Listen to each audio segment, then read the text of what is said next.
Hello everybody, welcome to this video where I'm going to analyse the poem Love's Philosophy by Percy Shelley.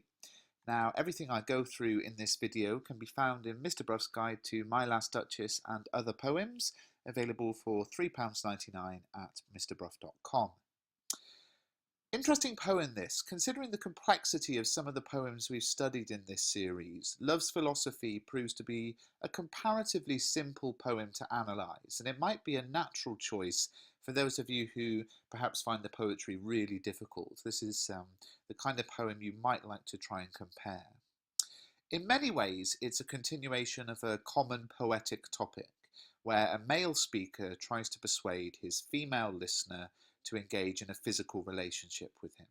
And I'll talk about some of the other poems in this sort of thematic link as I go through this video. Before we get any further though, let's have a look at the poet Percy Shelley. Now of course, Percy Shelley also wrote the poem Ozymandias, and there's a complete analysis of that poem in this YouTube channel. But Percy Shelley is one of the most interesting people who's ever lived. Although we should only study areas of a poet's life which are important to our understanding of their poetry, with Shelley it's just too interesting not to look at everything. He was born in 1792, he was one of the Romantic poets, which I'll talk about in a second. He came from a very wealthy family and was set to inherit riches and the role of MP. He went to Eton and to Oxford, so there was a stage in his life where everything was laid out in front of him and it looked like he was going to have a very rich and successful life. But he was expelled from university for writing in favour of atheism. He actually wrote to all of the priests this sort of document arguing against the existence of God and was thrown out. And his father disowned him and he eloped and ran off with a 16-year-old who he married, and then he later left his wife and ran off with Mary Shelley, who went on to write Frankenstein, and a couple of weeks after that, after leaving his wife, she committed suicide, and just a couple of weeks later he married Mary Shelley, who of course was only called Mary Shelley when she married Percy Shelley, and he drowned at sea while sailing to, or in Italy, in and around Italy at the age of 29. So as you can see, a fascinating life. Now, which of these details help us with understanding the poem? Well, number 2, the fact that he was one of the Romantic poets, but also number 6, the fact that he was a very staunch atheist. Now, it's interesting to note that Shelley wasn't very successful as a writer during his own lifetime. He was associated with the much more successful poets Byron and Keats, but he was nowhere near as popular. We talked in a previous video on Byron's When We Two Parted about the fact that Byron sold as many as 10,000 copies of his poetry in just one day.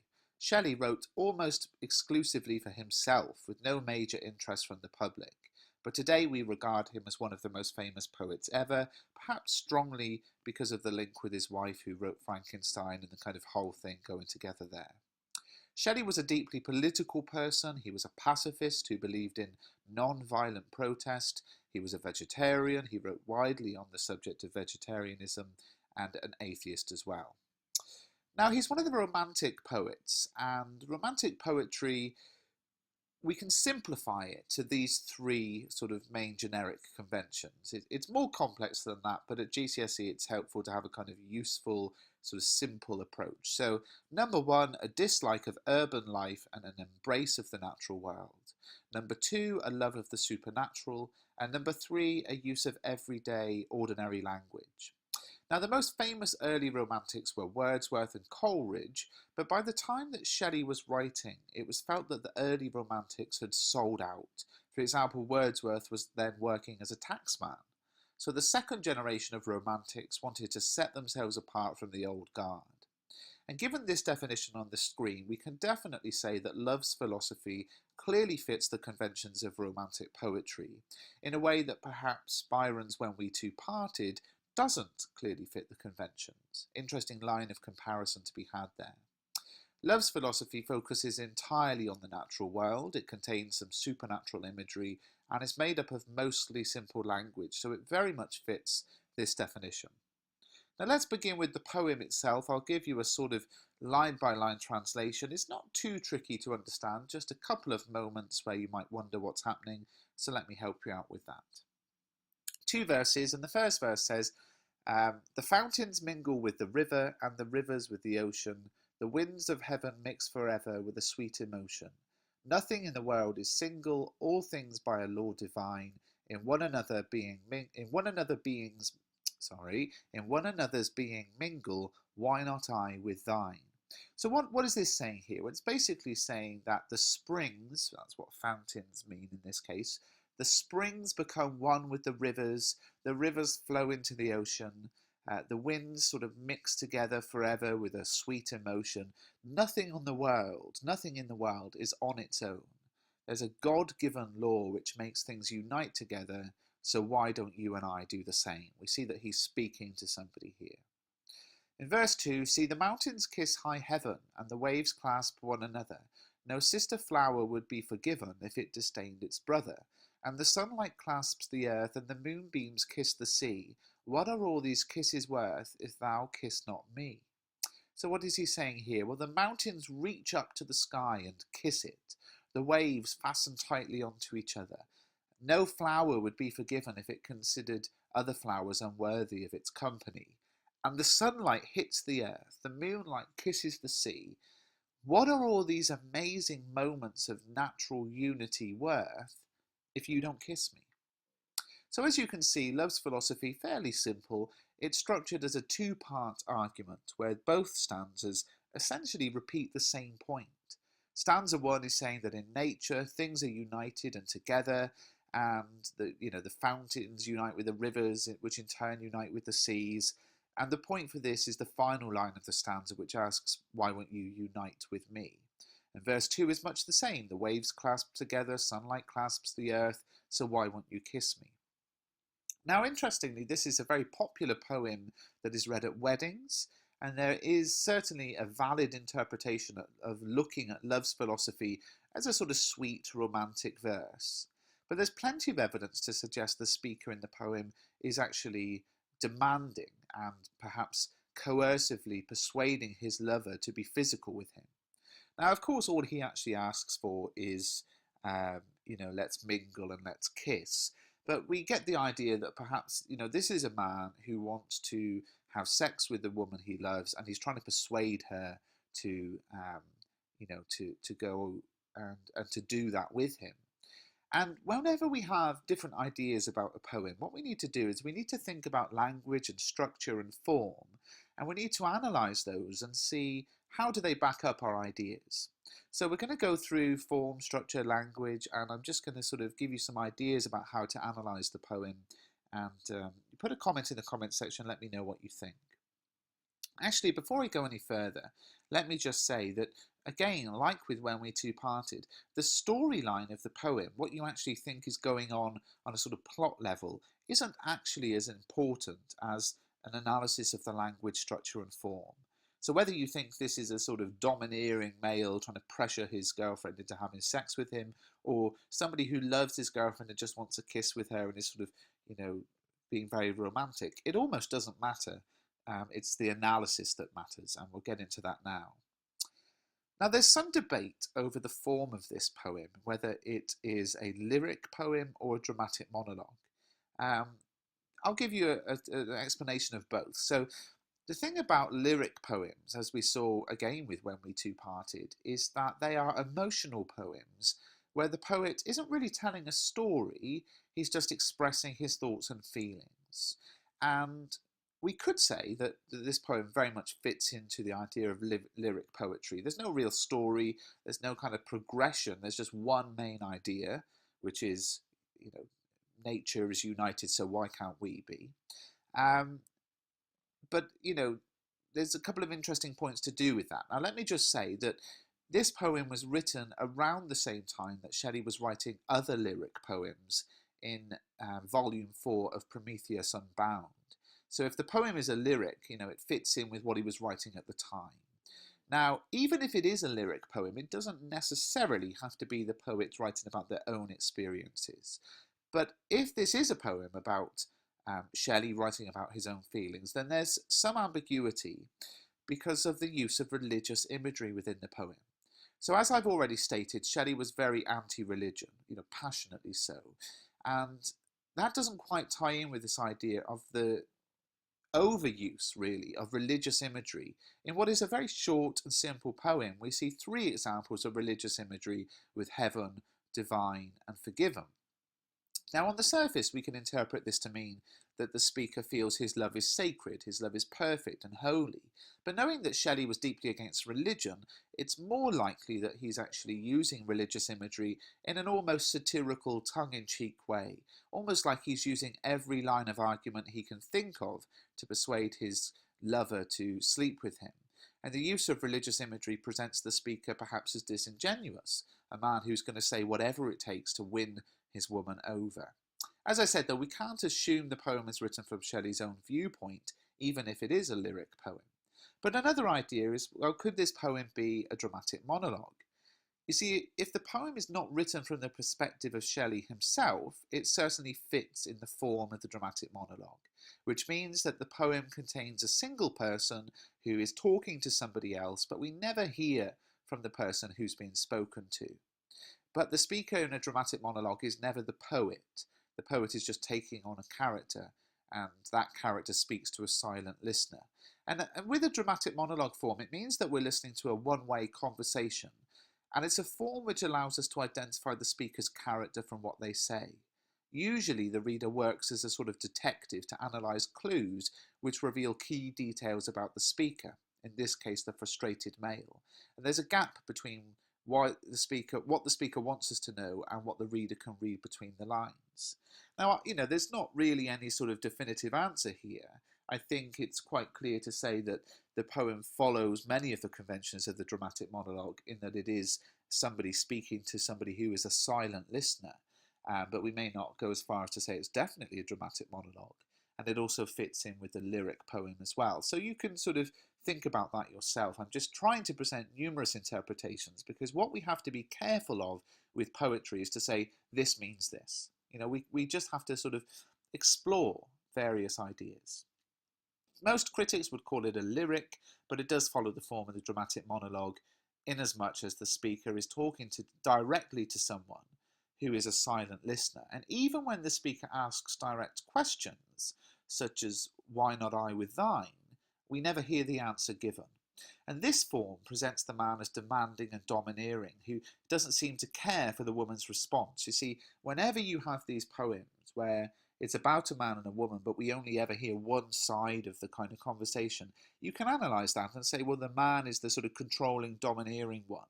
We don't even hear, it's never written down how the woman responds, because it almost seems like that's unimportant. This is about the man getting what he wants rather than a sort of conversation taking place. And this would fit in very well with some other very famous poems. John Donne's The Flea and Andrew Marvell's To His Coy Mistress. I do have a video analysis of To His Coy Mistress on this channel. Both of these poems are tongue-in-cheek, sort of humorous poems where both dramatic monologues where the man is trying to persuade the woman to have sex with him. In The Flea, the central idea is, look, he says to the lady, a flea has bitten you, and it has bitten me.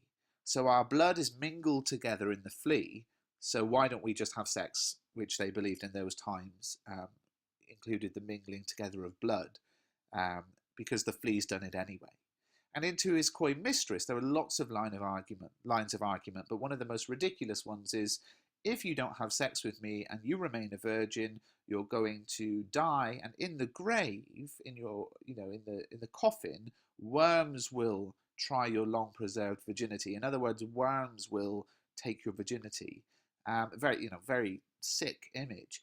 But the thing is, in both of these poems, there's not a sense that the speaker is going to be persuasive. And that's what I think is interesting with Love's philosophy. It's not actually felt that you're going to convincingly persuade a woman to have sex with you with these arguments. They're almost humorous, kind of tongue-in-cheek, bit of banter almost going on this topic. So the idea of a man trying to persuade a woman to have sex with him is a very old historic idea. And the idea of exploring it in poetry is also something that we've seen historically as well. So if you're studying the GCSE for AQA, you wouldn't write about the flea or to his coy mistress. I just think it's interesting to think about how this poem is one of many poems where, a man is trying to get something physical, be it sex or just a kiss, but there seems to be more than that, off of a woman, doesn't seem to be able to, sort of achieve his goal, and uses a kind of bizarre line of argument to try and achieve it. Anyway, something for you to think about. Now let's have a look at the structure of the poem. The poem is structured as a formal argument. Now, in both verses, but I'm just looking at it here in the first verse, there are 5 clear assertions that are made in each verse. 5 clear statements which are presented as fact. The fountains mix with the rivers with the oceans, the winds together, nothing is single, it's a divine law. Sort of this kind of list of, sort of factual statements. And then after that, we have the question at the end, the rhetorical question. Now, the rhetorical question in this case is, why not I with thee? In other words, why aren't you and I mingling?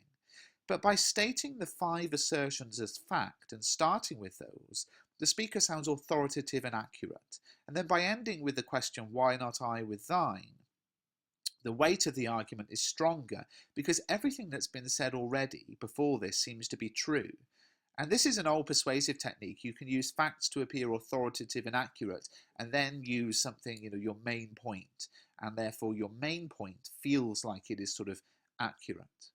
Now, the most interesting structural point is that both verses follow this almost identical structure.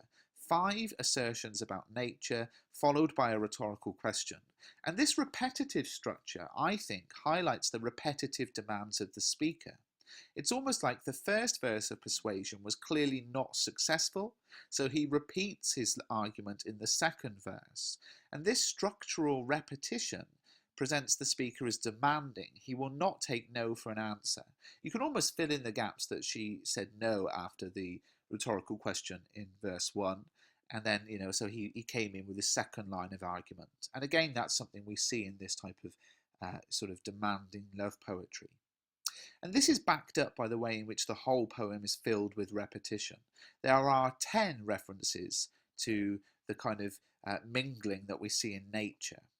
And what is really interesting is that the speaker only has one line of argument, which is, in the natural world, everything is united, so we should be united.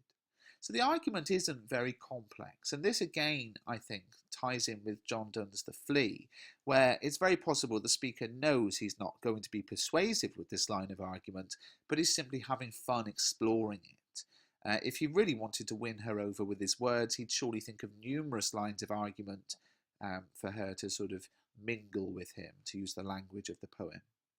There's also a sense that the speaker is becoming more desperate as the poem progresses.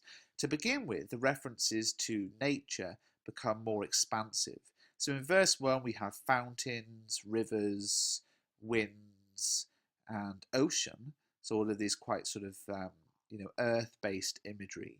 But in verse 2, where I'm suggesting she's rejected his demands, so he tries again, he increases these with the more celestial, sort of wider macro imagery of sunlight, earth, and moonbeams. It's going sort of outside of the earth now in his imagery.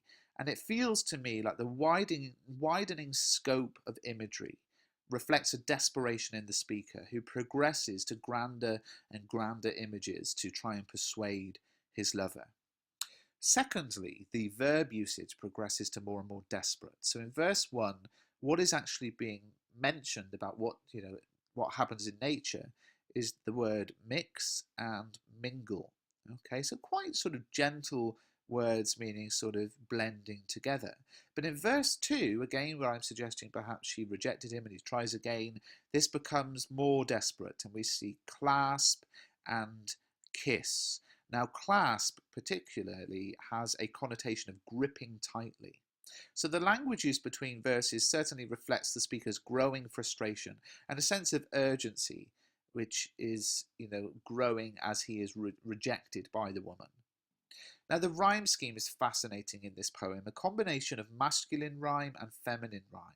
Now, remember, masculine rhyme is where just the one syllable of the final words of the line rhyme. So in river and ever, it is the ver syllable which rhymes. You can see it color-coded here in a very stereotypical pink and blue. I apologize for the stereotype.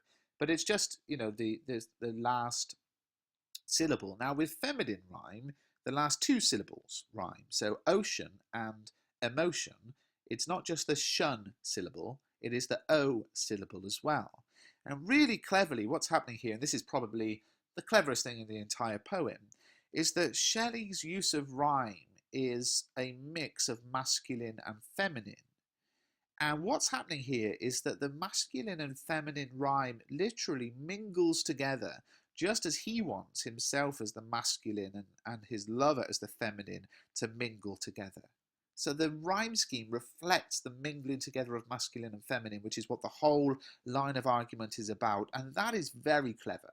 And that is very much a deliberate choice by the poet. We can compare that to, for example, again, in When We Two Parted, the mostly, almost entirely masculine rhyme. So very, very clever. Now, the punctuation is also interesting. When we think about the first verse, we have this semicolon. Now, a semicolon, we have a couple of them. Semicolons are used to link sentences which are about the same topic. So the use of the semicolon is saying, look, the whole argument here is linked. Just as nature mingling together, is sort of seen time and time again in nature, also, you and I mingling together is the same thing. The semicolon suggests it's all the same thing. And that's really clever. I like that. Now, the way that it stops, you can see where does this kind of long sentence stop? With the question mark, with this question mark at the end, which indicates that, she perhaps isn't playing ball. She isn't going to do what he wants. And her hesitation there, shown in the rhetorical question, stops the natural way the poem is flowing, stops the natural way things should be from the speaker's point of view. The overly long sentence as well in verse 1 also backs up the idea of breathlessness and desperation, which we feel must be sort of felt by the speaker. Very, very clever. A little bit about the natural imagery. There's a lot of imagery to do with nature. And one of the things we can look at are the examples of personification, where human attributes are given to something that isn't human. So we can see the fountains which mingle, the winds which have the sweet emotion, and the mountains and moonbeams that kiss. All of these are things that are human attributes that a mountain cannot kiss, wind cannot have emotion, and fountains cannot mingle. So we can see this personification basically used to back up the line of argument, because the speaker wants to draw parallels between what is happening in nature with what is happening in the relationship between the man and the woman. By using personification, he forces that parallel. But I think because of the overuse of personification, again, it sort of suggests desperation on the speaker's part. And that leaves us with the title, a very interesting title, really, Love's Philosophy. What is philosophy? Really, it's a theory which is supposed to be a guiding principle for human behaviour. In other words, the speaker wants us to believe, and wants his listener to believe, that because there is unity in nature, women and men should be united. But the logic doesn't really add up, and we're left more with the sense that the speaker is so obsessed with his lover that everything he sees around him, everything he thinks about, seems to him to back up his argument. So that's the poem Love's Philosophy. Please do subscribe to the channel, pick up the ebook, and thank you for watching the video.